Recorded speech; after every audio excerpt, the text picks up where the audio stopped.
And there's another market potentially so big that it staggers the imagination. Office buildings like this one in Schenectady, New York, made of stainless steel building panels instead of brick and mortar. And this is only the first one.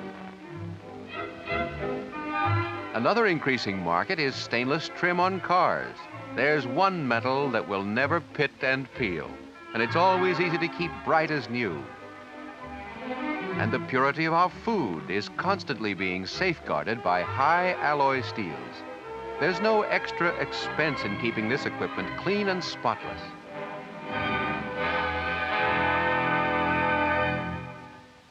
And for the latest in fashion, yes, it's stainless steel safety pins for Junior's four-cornered pants. Junior's only a baby now, but he's the reason we want to hold fast to all of our freedoms. Now remember Bill Connor here, who works for the company. What does the fifth freedom mean to him? Well, for one thing, it means that Bill and nearly 13,000 other company workers have good jobs at top pay. Why, there are twice as many workers now as there were 10 years ago.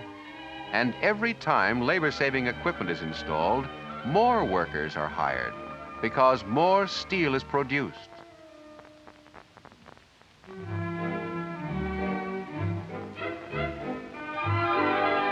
And all the new improvements help Bill in other ways, too. How? Well, the company helps finance Bill's and Harry's insurance and the hospitalization coverage they have for themselves and their families. And now they have pensions, and they have to be paid for, too. Now, since Bill's community can count on growing payrolls, his neighbors benefit, too, regardless of whether they work for the company or not. Yes, sirree, the whole community grows right along with the plant. The business section and the residential section with homes like these. Why, you can see the pride in their upkeep and the friendly spirit of those who own and live in them.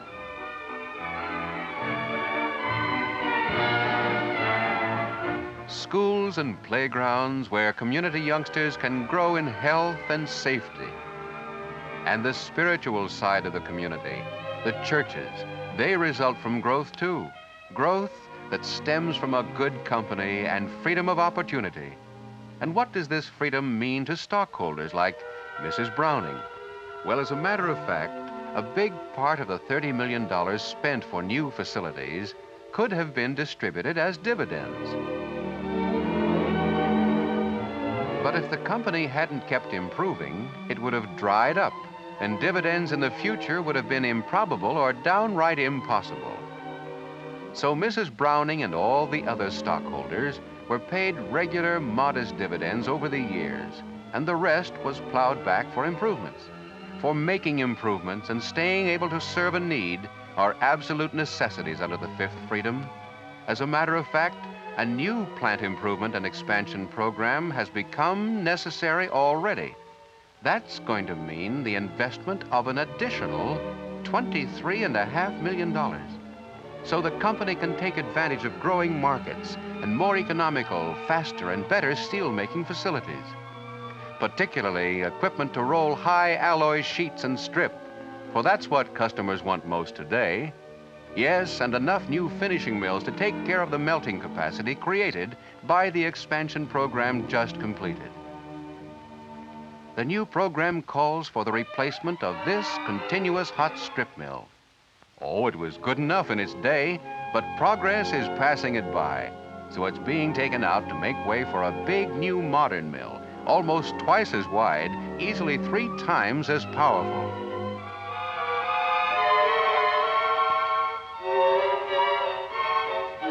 The new mill is to be installed at Brackenridge, and to go with it, there will be ultra-modern reheating furnaces, new cold strip mills, and annealing and other equipment. On the drawing boards today, but tomorrow, taking advantage of expanding markets, protecting the standing of the company, the jobs of its employees, and the investments of its owners. This is exercising the fifth freedom under our system of free enterprise. Why, do you know the new program also calls for the erection of an all stainless steel laboratory? That's important, because the real growth and prosperity of a company such as this results from know-how provided by research. Company metallurgists even now are working night and day. They're looking for new steel alloys that will resist the bite of the most vicious acids, steels tough enough to stand up under new demands of science and industry, or steels that will simply be easier to weld or form, or perhaps just to look better for the new kitchen sink or frying pan. Little samples in the testing laboratory now. Tomorrow, out on the job. And today, contained in a small shaft, 30 feet square and 5 stories high, is another research project representing another company milestone. This was filmed for you, but also as an historical record for future generations. For this is another beginning, a beginning that might be as important as any in the history of steelmaking.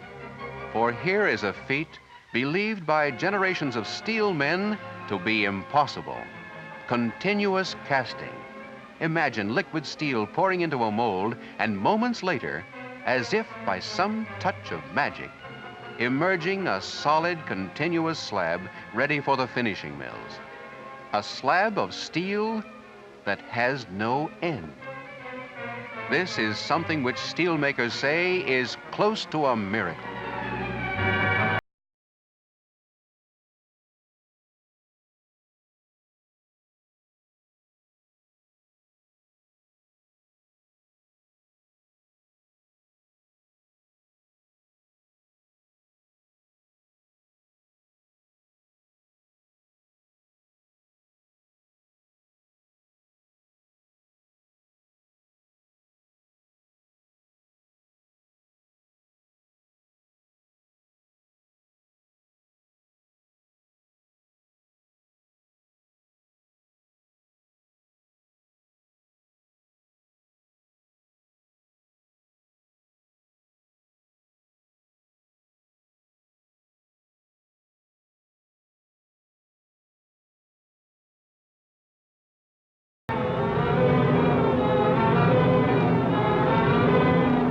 Now, this is only an early stage, but in time, this process, continuous casting, will be ready to move out into the plant.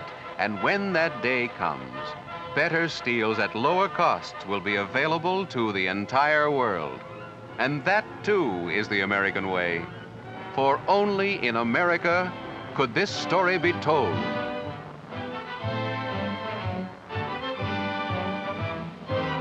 It's our birthright and our future. Yes, and it's our duty to hold, cherish, and protect the fifth freedom.